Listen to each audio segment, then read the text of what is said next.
All right, so what's going on, guys? So I got a notification in my email that there was a new third gen Eclipse at the Junkyard, and I am off today, so I'm gonna go ahead and run up there, and hopefully it's a manual. I've been making a bunch of trips back and forth to the Junkyard to try to find a manual because I want to get it and pull the harness out and put it in the Galant as opposed to doing that jumper harness. And it's supposed to be kind of hot today, so I'm trying to get up there early, make this quick. It really shouldn't take that long. I have done this before. But I'm just go ahead and load up my backpack here with some tools and head up there. Hopefully we get lucky. I guess I'm at the Junkyard. Found a manual Eclipse. I'm gonna take the harness out. However, somebody already took the transmission out and I was wondering why it was in the trunk.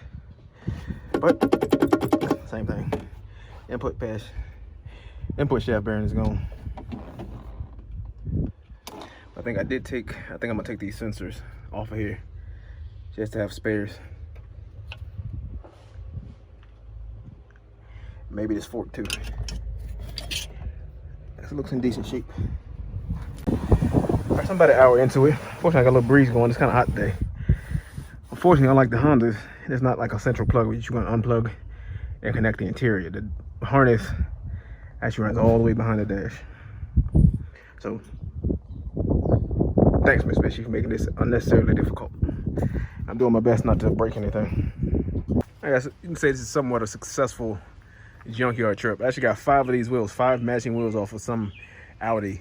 Most of the tires are in pretty good shape, as you can see. So these are going straight on the car. These are actually the 245, like 40s, I think, by 17. So they're the size that I wanted, the width that I wanted. Let me just lay everything out first. All right, guys, so I just got everything unloaded out of the truck. Like I said, it's a pretty successful haul.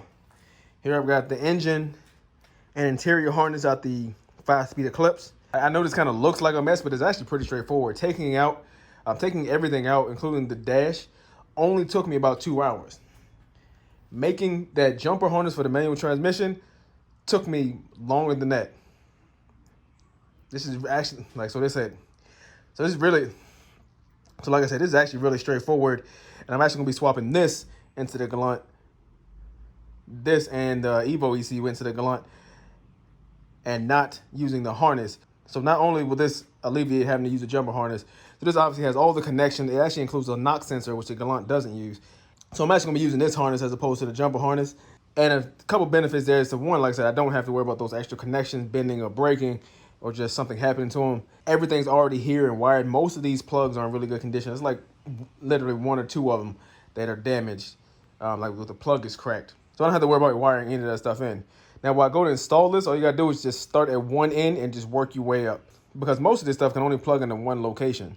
So again, I know it looks bad, and I plan on redoing some of this. But while I was in there, like I said, I figured I'd also pick up these black door handles and trim pieces. These are actually a direct swap. These are pretty much a direct swap onto the Galant. Only difference is you have to cut these little tabs out off of this because these get in the way. Or these seem to get in the way. I mean, they'll install with these on, but the mechanism that opens the lock, they seem to get in the way of that. Got some more shifted cables. These will be getting sold. It's a shift fork. The car I found, somebody had actually already taken the transmission out, as I showed you, and it had a bad input shaft bearing.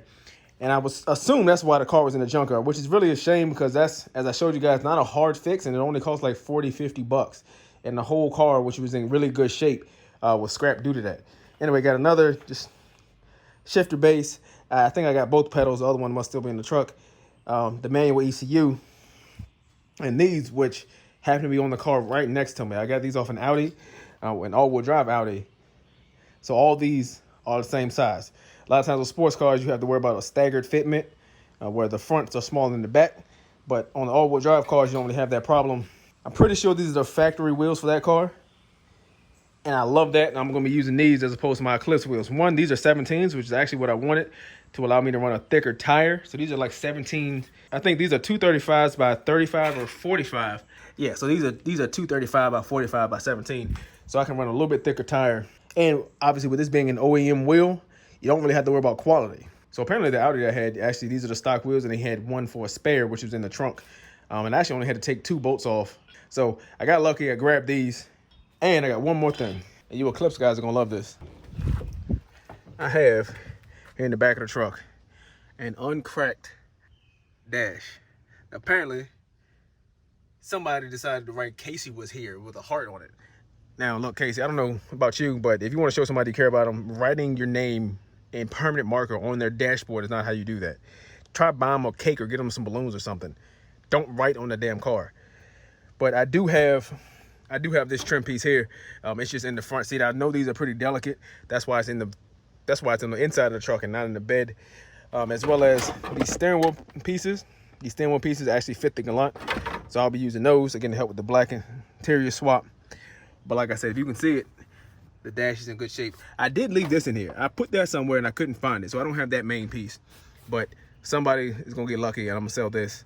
And the cost of this, me selling this, gonna cover the cost of all of this stuff. So like I said, the wheels I'm keeping from the Galant, the harness, I think that's it. Everything else is getting sold. The dashboard alone will cover the cost of the wheels and and the harness. Because all together, and this is why I love the Junkyard, all together now, I got 5 wheels and tires, harness, dashboard, shifter, all this stuff was about $300.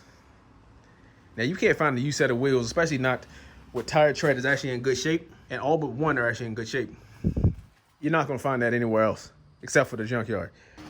And one thing I did forget to mention, for some reason, my lights just went out. Read the lights from Amazon.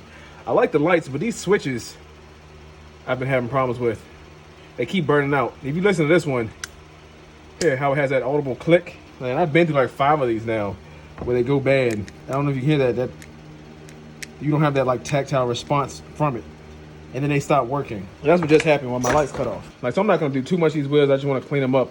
Obviously you can see some heavy brake dust. But if you notice, that's the British flag. And these came off of an Audi. An Audi is a German car, not British. You know, it looks a lot better. It's definitely not crisp fix clean, but it's good enough for my liking.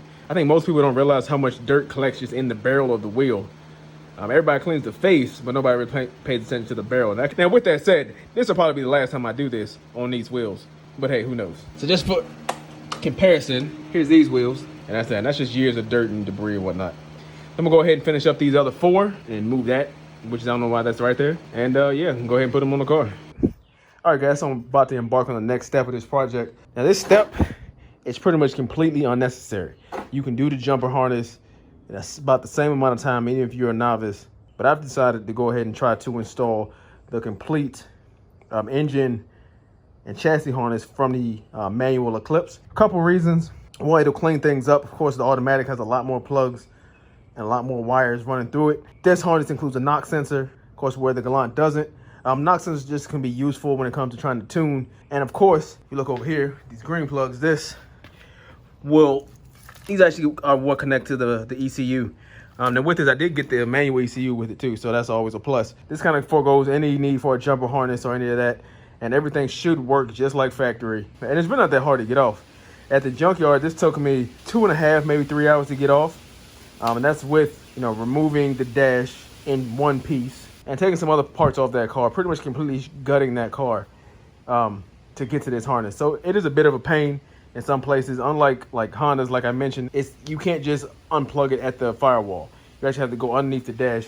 And I believe, without having it laid out, is this box here, or it's maybe this one, where it plugs up underneath the driver's side dash. And of course, to the novice, this may look like a rat's nest of wires, but to me, an experienced journeyman of the trade, this still looks like a rat's nest, and it still is a big project. Like just finding one end and just working my way around. Like I said, I know that's the ECU plug. Granted, I'm not going to start on the ECU. I'll probably start either at the alternator or up front at the power steering plug. As a bonus, I did get some extra coil packs, so I'll just start where and kind of lay everything out.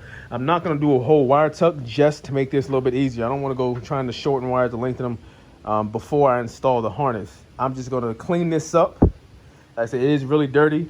The previous owner of this Eclipse, unlike the interior, the engine bay was filthy. It was grease, oil everywhere, so it's pretty dirty. I have some wires that looks like this was stripped for some reason. Because there's nothing as far as I can see as far as an extension, and they had a connection where they spliced it somewhere. I didn't mention, this is actually 2 different harnesses. There's like the engine harness. So this is pretty much your interior harness, which runs behind the dash, and then this is the rest of it. And there is a little more wiring, of course. There's lights, wiring that runs back to the lights and the trunk, and then everything in the back of the car. But I'm not gonna need that. And I may not even need this. We're gonna see though. And like I said, the main engine harness, which actually goes through again the firewall and the ECU. And I really took my time trying to get this off. You can see I saved most of these push clips. You know, I took a plastic trim panel tool with me and tried to be really delicate. Of course, I did break some. I don't even know what this is. I tried to be really delicate with it and not break anything up. So if I do need it, and honestly, I'm not even sure if I'm gonna need this harness. But again, it's not something I was willing to leave there and end up needing later, especially because if I go there, and it's another junkyard tip, if you go there, you think you need it, go ahead and grab it. Because if I buy this, whether I buy this by itself or buy both of them together, it's actually gonna be the same price. They charge you when they see all these wires, or they charge me anyway, just for a harness. They didn't charge me for 2 separate harnesses if I were to, forget it and go back. Plus, it saves you a little bit of time. So of course you may be thinking, what do I need to take with me to pull out a dash, either the Galant or the Eclipse, and the harness? It probably seems complicated, but it's really not. It's actually quite simple. You know what I'm saying? I'm actually lay out the tools and be right back. All right, guys, so this is really all you need. Now, of course, you don't need an impact. It's a 1/4-inch impact, or these over here, but this makes it a lot faster than having to manually turn all those bolts. I use this bit, a combination of bits really, just with a Phillips head screw. And of course, this converts it to a 3/8 drive. This is a 10mm socket, a 12mm socket.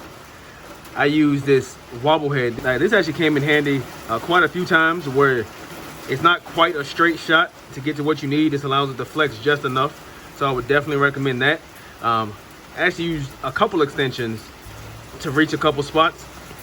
But definitely you're gonna need an extension and probably a ratchet if you don't have an impact. And this is trim tool. Now this came out of just a cheap Harbor Freight kit. These really aren't the best because they do flex quite a bit, but it did the job and it allowed me to save quite a few of those little clips I was talking about. So all in all, you get rid of this, just have a ratchet, a screwdriver. Like I said, I ended up using this bit here instead of this and this panel tool. All right, guys, so that's it. I'm really happy I finally, after many trips, finally found that manual harness and go ahead and get the swap underway. And of course, that means my turbo build is one step closer to being done, or at least getting started. Now, I did find out one thing. These wheels, they have the same bolt pattern, which is what I checked at the junkyard. But what I didn't check is this hub in here. This is actually too small, so I'm going to have to bore this out. Now, I know you can use like a router or some other tool, like maybe even a grinder. I've already started. You can kind of see it on the back. Bore this out because it's not off by much. It's just a little too small to fit around the hub. So I'm gonna go ahead and do that. Like some people do frown on doing that, but in my experience, as long as you're careful and don't remove too much material, it's really not that big a deal. But again, you want to remove as little material as possible. So the name of the game there is definitely patience and not speed. Some good and bad news with that. Again, I still like the wheels. Love the simple 5-spoke design, tall tire. And I'm really looking forward to getting those on the car once everything else is said and done. But for now, I hope this video helped you. If it did, go ahead and hit that thumbs up button. Make sure you subscribe to my channel if you haven't already. And I'll catch you guys later.